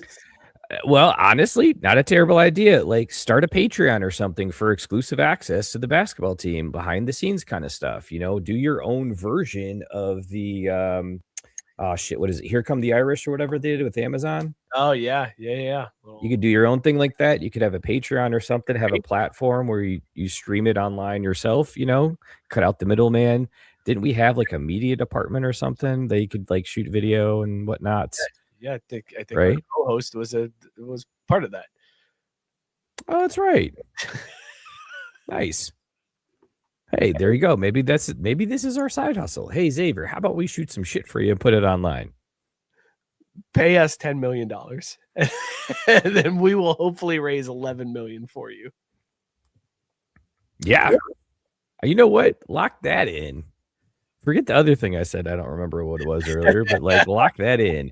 You give us $10 million, we will raise 11 for you. If they entrusted us to the NIL growth and like, hey, you guys have to come up with the strategy. You know what it's going to be? I am just doing what the national parks Twitter accounts are doing now, where it's just horny videos nonstop. Did you see me post this in the Discord? Buddy, I have not National jumped into Park- Discord. National Parks TikTok accounts they're gonna cause divorces because it's nothing Nice. but like what is it that men want? And then it's just like a cave that looks like a vagina with water flushing out of it, and it's like they just play like WAP, and I'm like, babe, I swear to God, I'm not watching hoes dancing. This is the national parks. This is the Sequoia National Park. I don't know what to tell you. It's like just horny video after horny video. I'm stuck on this weird algorithm now, but that is the marketing campaign I am delivering to Xavier. Horny TikTok videos to drive up our NIL. And if they don't go for that, what we do, we take the $10 million. Okay. We pay off all of the destroyed fans, all of our debts. We just pay off all those debts. Just wipe them out. Then we take the remaining money and we fade the Rockies. This is guaranteed to win, dude. Like, come on. This is a more sure bet than any other investment going right now. Except maybe Pokemon cards. But like this is more liquid. This is more liquid. Hey, before we stop talking basketball, did you hear what happened with Anthony Edwards last night? Oh my God, bro. He probably went deep on that new Taco Bell menu. For those of you that don't know, Anthony Edwards has missed the last 6 games due to knee soreness. He was back in the starting lineup last night, but right before the game, last minute scratch, no Anthony Edwards starting. And everybody's like, what's going on? Is his knee bothering him again? What happened? So they asked him after the game because he did come in a few minutes later. He came into the game and played the whole game. And they were like, hey, what happened? How come you didn't start? And Anthony Edwards just outright said it. I had to take a shit. Like, it just flat out said, I had to take a shit. He didn't pull a Paul Pierce where he shit on himself in the game and then had to get in a wheelchair and be taken off. He just was like, hey, coach, I can't start. I got a deuce. Like, I don't know what to tell you. This is happening right now. I can't believe that this doesn't happen more often. Like, this isn't a thing that happens more often. Yeah, right? Because, like, the thing that sticks out to me about it is like, all right, so you're in the locker room doing whatever. Whether you're on the road or you're at home, you come out to the court for introductions. You're out there for like 5-10 minutes at least. Yeah. Before it happens. So like, couldn't he just be pooping then and like run on the court late? Or was it after the anthem and all that stuff? And he's like, oh shit, that Crave case came back. That's what it seems like to me. Okay. It seems like it was, uh-oh, coach, this is a problem. And then he probably had to duck waddle back to the locker room. So he was gritting it out during, oh, say, can you see? And he's like, okay, great. All right. I honored the country. I gotta go. Thank God they went with the under. Yeah, right. Yeah. Whew. Anthony Edwards, we need Sweating more. that out. We need more of this truth telling from our athletes. Just like, Man, hey, I had to shit. If he was just a little bit better, he would be the best face of the league we could have ever hoped for because he would be giving us amazing play and this kind of content. What are you talking about? He's great. Meh. He's never made it to NBA Finals yet. He's not even been close to top 3 in the MVP running. So, like, yes, he's a good player, but he could easily fade away and just be another Chris Bosh who didn't win a ring. Anthony Edwards is a fantastic player. And like fantastic. Mid. Let's talk baseball. Here's the pitch. Oh, shit. Yes, Jesse, thank you. Has Mookie not seen who else is in the West? Yeah, LeBron. Clearly, he hasn't made it to the finals. You got Joker. Get good. Here's the other thing. Yes, you're right. There's a lot of great teams in the West, but none of them since the Warriors has ever gone back-to-back in a season. So, like, again, not that impressed. Why can't you stake a claim to that and at least get to the finals once, if not win a ring or be more of a presence? He flashes in the regular season, don't get me wrong, but his playoff performances have been underwhelming. That all that tells me is that you bet an over that didn't hit. That's all that tells me. Is that in the playoffs you were like Anthony Edwards over, and it came in under, and you were like, this guy sucks. He's mid. Yeah, maybe I don't know. I mean, maybe that I don't remember a specific instance, but I can't sit here and say it didn't happen, and that's what's coloring my feelings. So, a bit of a gray area. Mook, we got to talk about the robot umps, the ABS, because I am so happy that this has made its way to the majors. We got to see a glimpse of it in spring training. Now that the season's here, it is doing exactly what it's supposed to do, and that is make horrible umpires look horrible. Did you see the exchange over the weekend in the Red Sox series with Eugenio Suárez and CB Bucknor? Please tell me you saw this exchange that happened between the two. Yes, they were mad. That is an absolute no. It's a 1-2 count. It is a 1-2 count. All right. Pitch comes in. CB Bucknor, bam, punches out Suarez. Suarez immediately taps the helmet. He's like, nope, that was a ball. They go to review, missed low and in. It's a ball. So 2-2 count.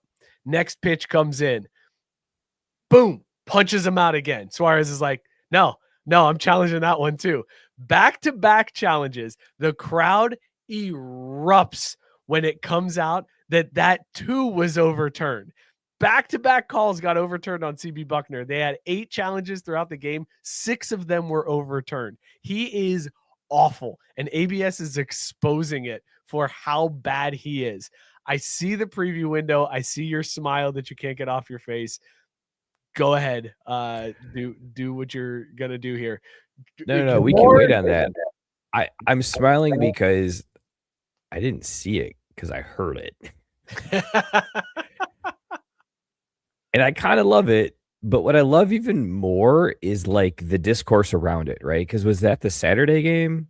Yes, that was on Saturday. It was a Saturday game, right? So I heard that, but I was like, wow, man, this is like, people seem more excited about this than the actual game. It's, and then listening to the 4-letter this morning and yesterday morning, it's so funny to see how they are shilling for Major League Baseball and the umps are like, look, what we're seeing right now is how hard it is. Like, these umps are really good most of the time, but man, all these challenges that go overturned, they look at them and it's a tenth of an inch wide, and boy, really gives you some respect for these umps and what they can do. And I was like, but I don't think that's what I had heard happen on Saturday. Like that may be what like the pictures and the stats all show, but like, dude, I love it because these fans are this is gonna turn into like the softball games now, and these umps are gonna get their ass ridden so hard, dude, every time this happens.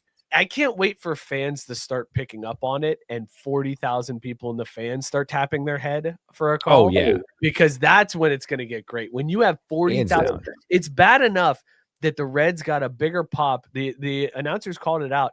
There were multiple home runs in the game, and there was a bigger pop from the crowd when they overturned the second call. In an at-bat that ended in a ground out. Like, it wasn't even like Suarez then capitalized on it. He overturned 2 calls and then rolled one over and grounded out. Like, but the fact that we're getting them right, and ESPN doing that, dude, is some bullshit, because the stats have come out. The 10 oldest umpires have had their calls overturned 69% of the time. The 10 youngest umpires have only had their calls overturned 39% of the time. Oh my God, Mike! You know what this is? This is information you can use to get an edge. Where's Kalshi? Speaking of which, did you see that the NFL sent a memo to both Kalshi and Polymarket this last weekend, asking him to please get rid of prediction markets that could be easily influenced by someone who knows the outcome ahead of time.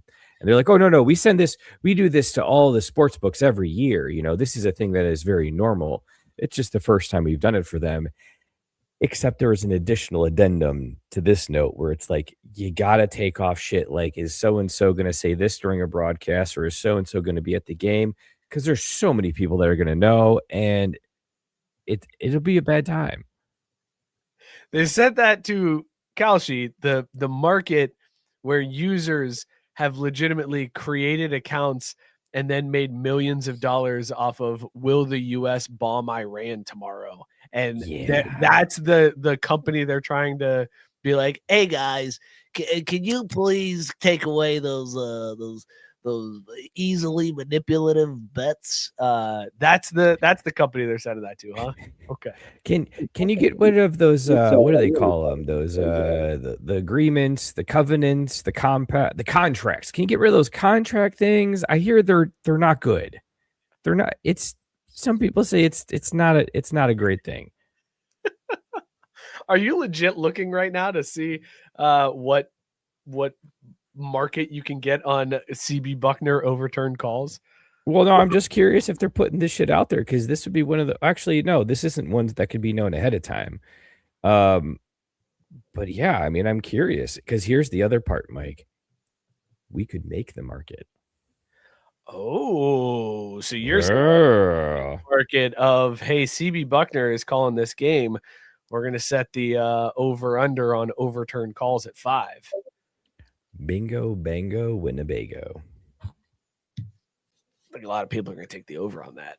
We got to hope CB has a good day, which is not in the cards. But see, that's the best part, dude. We get to set the market, so we set the line. 6 was a record, although this season is only 4 days old. But you know what I mean. Dude, this is great. ABS is great for the sport. I am so excited to see this evolution of the game because there's no getting around it. Like you know right then and there. First of all, the challenges are super quick. The batter is challenging this. It goes to the video board. Everybody sees it on the graphic. They see exactly where the ball hit. They tell you exactly how far off it was, and then they move on. Call's overturned. Whoa. What is that? Look at that. Look at you. What is that? We can do polls now, apparently. There's widgets. Wow. All right. Pause. Race card. Widgets. Race card. The poll is, should we set a market for umpire challenges getting overturned in MLB games? Oh crap, Jesse, look. Oh, so all right. So if people in the chat send the number for the option, it'll tally their vote. Oh, this is cool. This is crazy. Jesse has been wanting this for the longest time. He's been wanting polls.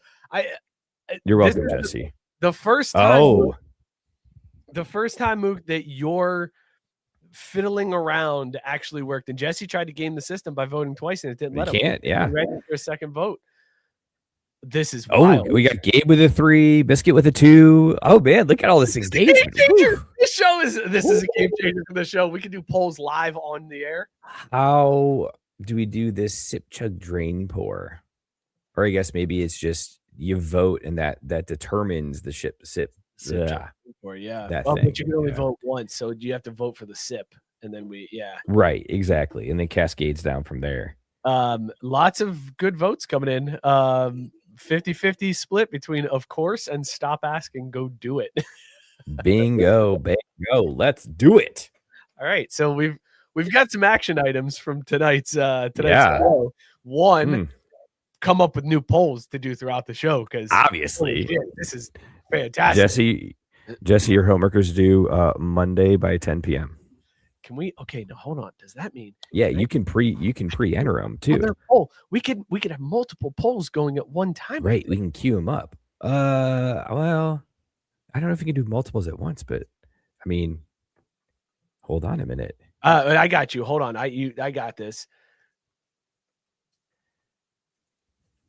I wonder. This is great podcasting. What if Greg's so mad he's not here right now?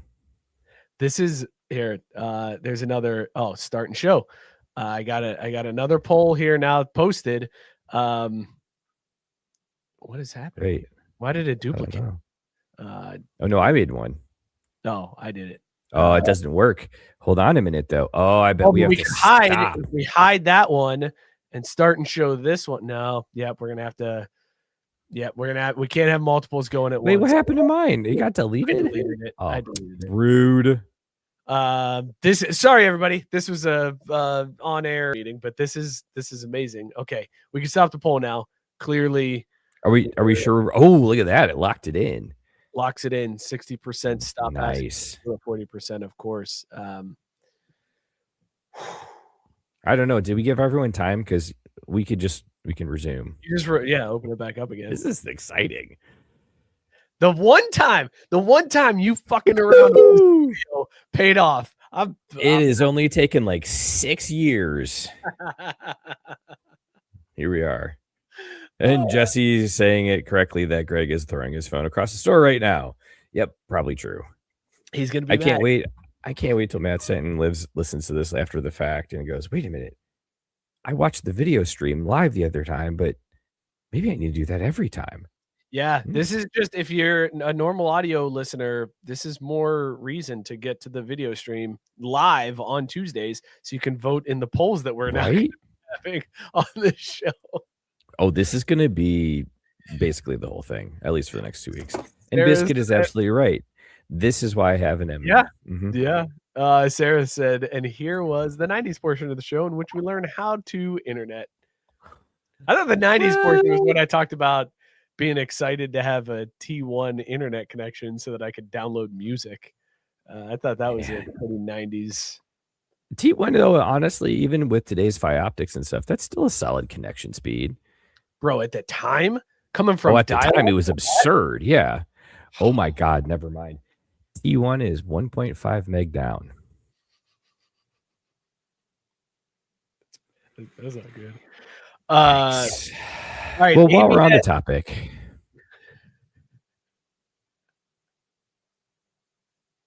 I don't know. This is all I got. I'm not even really sure what the reference is. What? Who is this? But I like it. I like the. It's a meme of a woman standing. Do you recognize the meme, right? Mook? Piper Perry meme in the Redwoods. Yeah. So you recognize what the meme is here? Nope. Correct? The meme is the girl on the couch with the black dude standing behind her.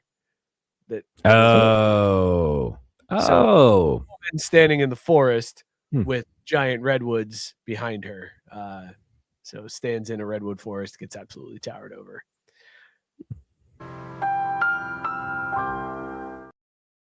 It's very good. It's a very good meme, and this is a good play on the meme. I like it, and this will go well. Cut. This will go well for our Xavier plan to jazz up their NIL dollar donations by just making horny videos on their TikTok. Just the blue blob with his tongue out doing gross stuff. Mook, there was a situation that happened this weekend that I had not considered with ABS, and we need to talk about this to figure out how this works out. Now, normally I would talk about something like this with Greg because he, understands baseball. But I'm going to deal with what I got for tonight, and that's you. So there was a scenario in a game. My wife says often. There's a runner on first. There's a full count. All right. The batter or the runner at first takes off for second. Pitcher throws. It's called a ball. All right. But the catcher stands up and fires, and they tag the guy at second. Runner's obviously safe because it's a walk, so he's safe to take second base. Right. But the announcers pointed out with ABS, if the pitcher or the catcher then challenge that call and they overturn the ball call and it's a strikeout, there's no longer a force at second. So could that turn a walk where the runners move up into a strike them out, throw them out double play? Because runners are like used to, as soon as they hear ball four, they kind of slow up a little bit because they're like, I'm fine. Yeah. But now you're going to have to cook it to beat the tag just in the off chance that the ball gets overturned. That's insane. I like this though. This is wild, dude. This was an unintended consequence that I did not even consider. I had no idea that this was a possibility. We could go from a walk to a strike him out, throw him out double play on an overturned ABS challenge. This game is wild now. Isn't there like a really tight window for them to actually do the challenge though? Like does the action of throwing, like, does that negate that, or you still get that, like, because it's supposed to be like 2 seconds or something crazy? It should be fast. But what happens if the catcher fires down, and as the catcher's firing down, the pitcher's tapping his head? That's quick enough, right? Like, I mean, like, so for me, if I'm the defensive team, anytime this scenario happens, I'm challenging. Period. End of sentence. It's like, look, if you see a hit and run put on here and it's a full count, no matter what you do, you throw to second. right, you got to throw to second every time. Right. You have And to. challenge. Throw to second every time and challenge. No, that's Why where you're not? because you only get 2 challenges a game if you lose them. So if But call is not overturned, then you lose that challenge. but if you win them, you keep getting more, right? Correct. That is correct. But if you automatically challenge, it's probably not a good idea. Okay, so if it is man on first, full count, hit and run is on, no matter what happens, you challenge if the ump's over 55. There you go. Now I'm on board with your plan. Okay, all right. Or cool, was cool, it? cool, Now cool, I cool, am on board yeah. with your plan. See, I know baseball. I know ball. Man. There you go. I know ball. CB Bucknor behind the plate. You're I know ball. You're Jesse saying, can ABS get scored for the assist? Should Skynet be given that much power so soon? So is that a 2 ABS 6 double play? Hold on. Where is it? There we go. Dude, I didn't even think about that. How are scorekeepers dealing with this now? Oh, man. Yeah. How do they? You know what? I bet you they just erase the pitch. If it gets overturned, it's like that. It's just like when the NCAA vacates wins. You can't erase the pitch because it counts towards pitch count. Like, oh shit! You gotta have the correct Nah, number. you know what? Nah, it doesn't count towards pitch count. It does, quit being sissies and throw the damn ball. If you get your pitch overturned because it was a ball and it got called a strike, nah, man, you're gonna just have to eat that one. Get good. Throw it over the plate. It's just the robot emoji. They just 2 robot emoji 6 double play. That's awesome. Emojis making their way into the ball and paper or the paper and pencil scorebooks. Do they still sell those at the field? Like, do they hand those out when you walk in, or do you have to buy like? They don't hand them out. They don't hand them out when you walk in. But if you go to guest services and just say, "Hey, can I get a scorecard?" They'll give you a scorecard, and you can score that game. Nice. Got to be honest. Listen, I love baseball. I can't score the game when I'm sitting there. I can't do it. That looks like a transformer. Like he's got an Autobot for his robot. Oh God, that's how Skynet takes over. Is the ABS turns into an Autobot, and we're all screwed. You know what, though, Mike? You know what we need to do when we do this 999? We got to go and get real official scorecards from the ballpark to use to do it. I think that's a great idea. We could score the game and then count hot dogs and beers, like beer finished at 2 outs. We can have a very detailed telling of when we finished our 999 challenge, specifically when we tapped out, because there's no way any of us are finishing the 999 challenge. Look, if we're doing this at home, where it ain't going to cost me $150, there ain't no way I'm failing that thing. It's going to be a fun one to do. I've thought about this. Cake. We should all hang out. Well, but you're drinking 9 beers, so that's not a good idea. Because I was going to say that's a long way for Scott to Uber. But I was saying we could all like hang out in one spot. What are the women doing, man? Like, come on. We work hard all week. Whoa. That's uncalled for. Uncalled for. Did you see, since we were off the air last, that people have been killing these teams for their 9-9 challenge boxes? Because rightfully so. Because Mook, the beers that are in those ads, that's not what you get. You get the glasses, you get the cups, and then you get a tall boy beer, like a beer. So the box is the 9 mini hot dogs and 9 cups, and then empty 4-ounce beer. Yes, and then a 24-ounce beer. They showed somebody pouring the beer. It doesn't fill up all 9 cups.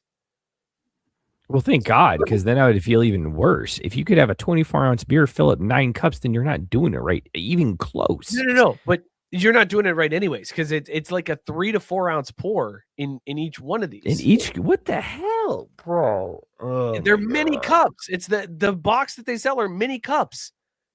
It's like hold on.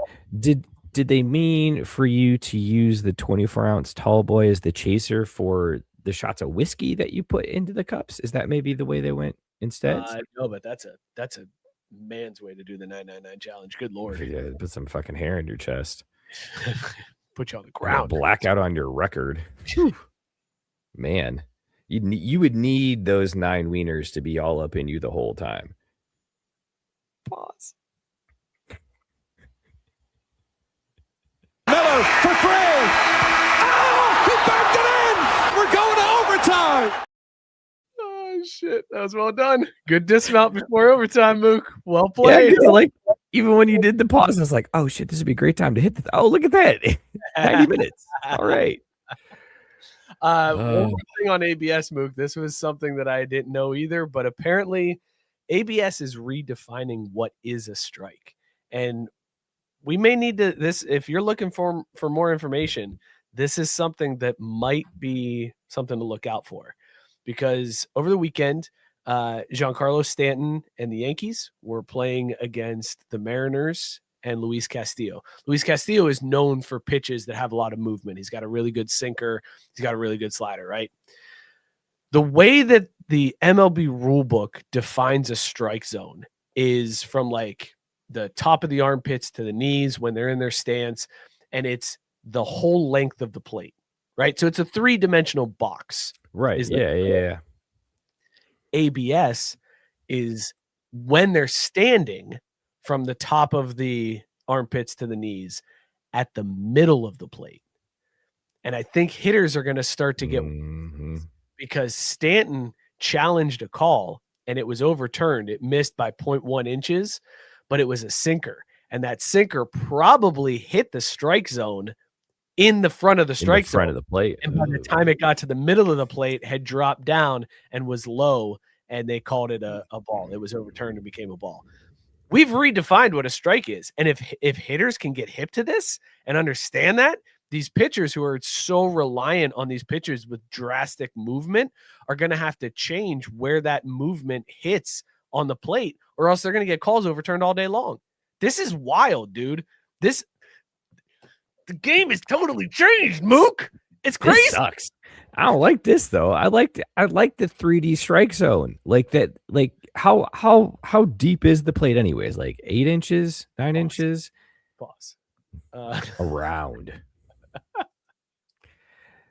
Like and I think a pitcher should be rewarded for taking advantage of that to an extent, right? Like is that you've got a period to let the ball move into the zone. And again, the 4-letter was talking about this morning where they're like, look, it seems like 8.5 inches. Yeah. So like that's a decent amount of distance. You could have a ball drop 2 inches in that space. No, but that's the strike zone. That's the strike zone. It hit in the strike zone. Right. And that's what I'm saying is like, but now that's going to go away. And I don't know if I like that. And it's just great. We're going to get more offense in the game. I guess that's what baseball wants. Just like football. I mean, Gabe and Jesse both pointing out 2 Coke cans, 2 cans deep. Yeah. This is wild, Mook. It's a wild time, and I'm interested to see what ABS does. I hope this isn't something that we all regret. Like, I hope that we don't look back and go, man, we should have just stuck with Angel Hernandez and CB Bucknor because it's going to be like replay. Yeah, this could get brutal. Do you wish we could go back to before football had replay? Because some days I do. No, I just wish they would do replay better.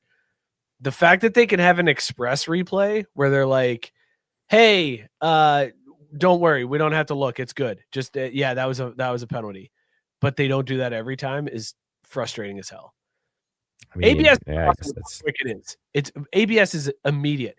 Hey, the batter is challenging this play. They showed on the video board. Everybody sees it, and they're like, "Oh, all right, yep, you were right. Overturned. See ya. Next pitch." Like that's how it. Well, see, and that's another thing that like bothers me about this is that other sports now need to get pressured because the way MLB does it with showing the fans in the stadium the result or at least the footage of what's being reviewed. We need that in every sport. Like this bullshit where you can see it when you're at home watching the broadcast, but in the stadium, you have no clue what's being looked at the replay. Like unacceptable. It's got to change. And don't worry, Scott, I got you. Yeah. Miller for 3. Oh, he backed it in. We're going to overtime. we had it. That's just Mookie being Mookie. Scott, I'm glad you're here because let's do the ScottSki45 Stat of the Week. For this week's ScottSki45 Stat of the Week, we look at rookies in Major League Baseball. Previously, going into this season, Trevor Story in 2016 and Kyle Lewis in 2019 were the only two players to hit a home run in each of their first 3 career regular season games. This year, both chased the lauder of the Guardians and Munetaka Murakami of the White Sox have done the same. So now there are 4 players in MLB history to hit a home run in each of their first 3 career regular season games. Pretty crazy that there are only 2 in history up to this point, and 2 have done it this year. That's pretty crazy. Also, craziest fact there is that one of them's from the White Sox. That's bananas. We ain't fading the White Sox this year for a reason. That is wild. It is crazy. Games, so a home run in their first 3 games. You would think that's happened multiple times in history, right? But I'm wondering too if he means actually it's the first 3. Your first 3 games coincide with the start of the season. Like, I don't think a dude that gets called up in June, if he hits homers in his first 3 games, was included in the sample size. I think they are. I think it's guys' first 3 games. Doesn't have to be games. Not. He never said on the opening day roster. It's just your first 3 games. For the number of players in Major League Baseball, I would have thought it would happen more than twice. Yeah, you know, I guess it has. It's happened 4 times.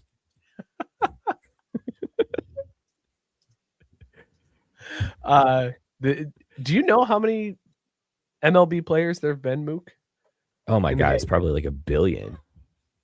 You think so? There's so many games and teams, and it's been around for like 500 years. Recent data shows 23,635 Major League players. So to put that in perspective for you, if you took every player that's ever appeared in a Major League Baseball game and put them inside of Great American Ballpark, it would be half full. And still more full than Reds games.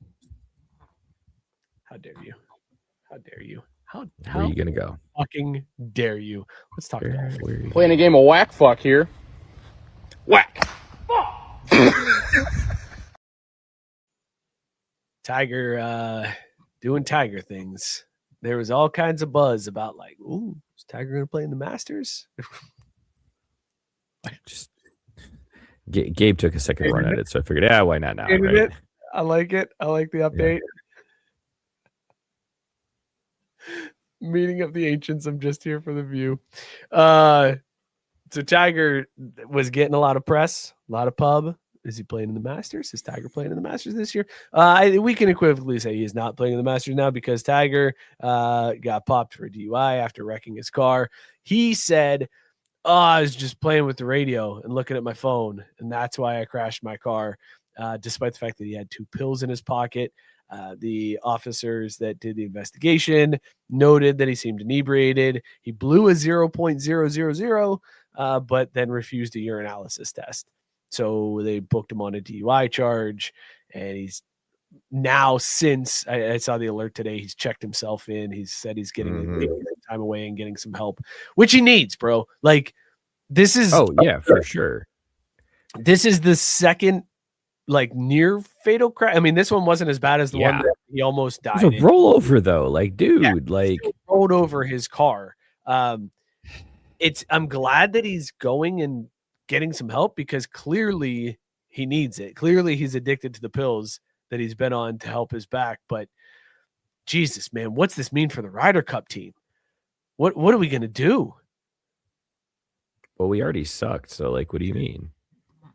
Like, we're just gonna lose before Sunday. Like, next time around, there won't be any hope going into the singles on Sunday. Whereas, like, you're saying there's a chance. Thank you, Biscuit, for getting me because Mookie gave me nothing on that. All types of buzz on Tiger. Mookie gave me nothing. Biscuit saw what I was doing there. This whole story just bums me out, man. It is a bummer. And you know what else is a bummer? I didn't realize. Wait, why am I fucking myself? What did I do this time? Just because. I didn't okay. realize that Tiger was dating Donald Trump Jr.'s ex-wife. I had no idea until this story came out. Okay. Because all the headlines that came out were like, the Secret Service won't let Tiger drive Trump's grandkids around. And I was like, why would he? And then I'm like, oh, he's banging Don Jr.'s ex-wife? Oh, okay, Tiger. He's riding the slopes. He found himself another snow bunny. Close. Yes, I mean, it all like I didn't understand what those headlines were until I finally realized. Oh shit! Okay, that's why. Yeah, that's a weird flex there, Tiger. But okay. Great comments here from the comment section. Tank said John Daly never rolled an SUV on pills. You No, sir. right about that. And John Daly was able to drink his Coors Light while smoking and driving and still never rolled over his car. Jesse said, should Tiger's walk-up music at the fake golf be Purple Pill? Too soon.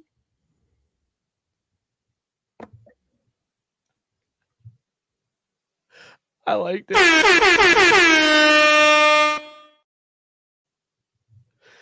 But nothing compares to these blue and yellow purple pills. Sorry. Biscuit saying Trump's ex-wife, Trump Jr.'s ex-wife is for.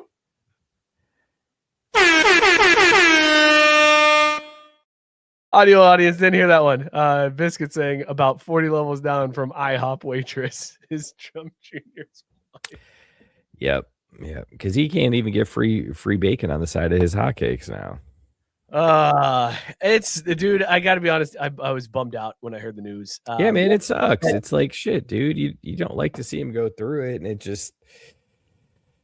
But at the same time, like as bummed out as it is to be like, all right, he's clearly got a problem. He needs to get this shit under control. There's another side of you that's like, but at least he didn't kill anybody or himself. Like he's got another opportunity to try to get right. He hasn't had any wake-up calls yet. He's gone through this several times. He got busted. Well, he had the first was the DUI where he was like asleep on the side of the road in the driver's seat. Then he had the rollover where he almost lost his leg. And now this one, like 3 major incidences where the one where his wife put the fucking golf club through the car. When he wasn't drinking, that was a different scenario.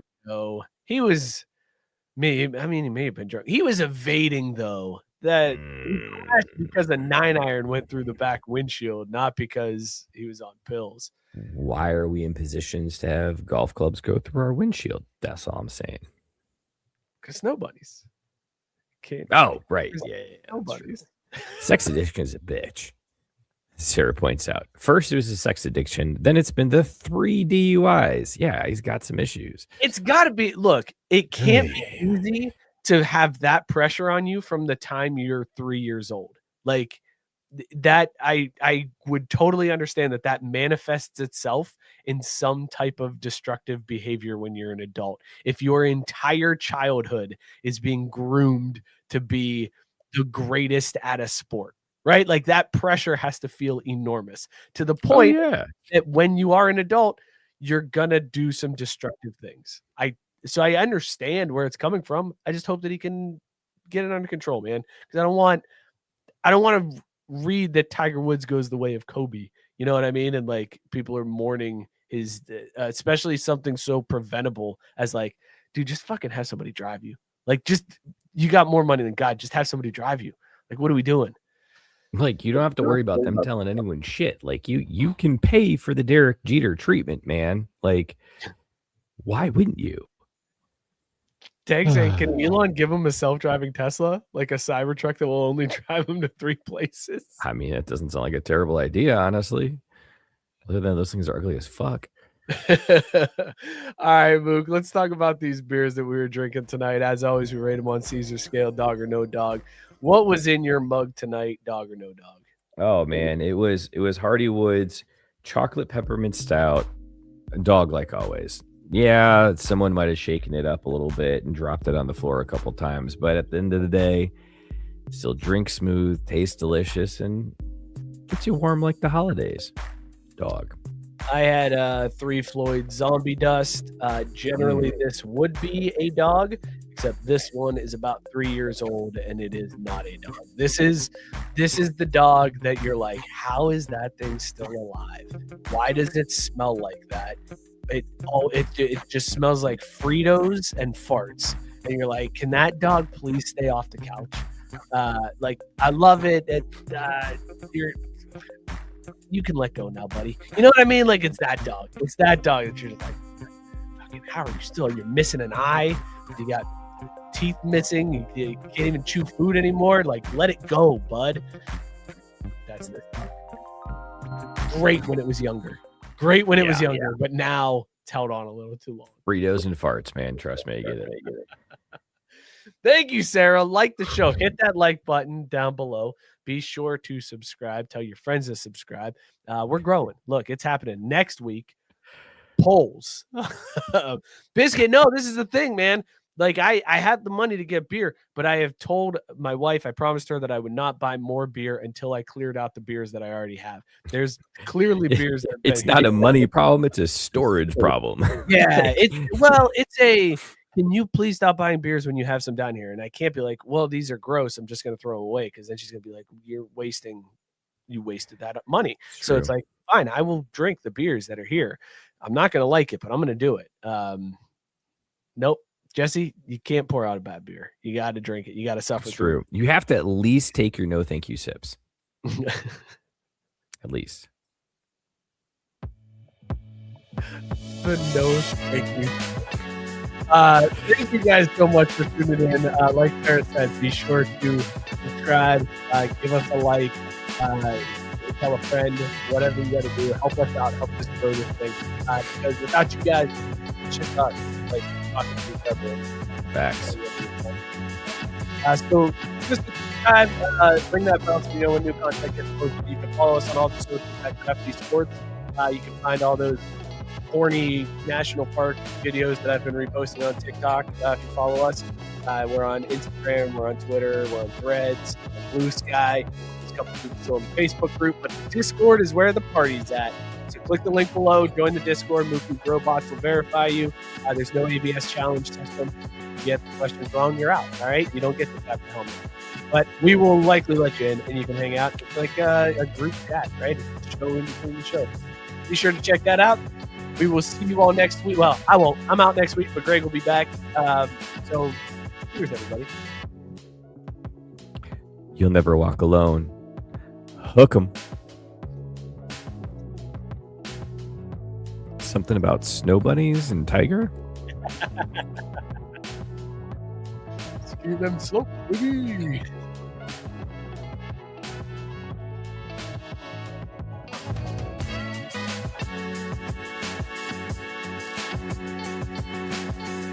You don't worry about the nose. You only worry about the yeses. The nose deserves your future, not the yeses will come.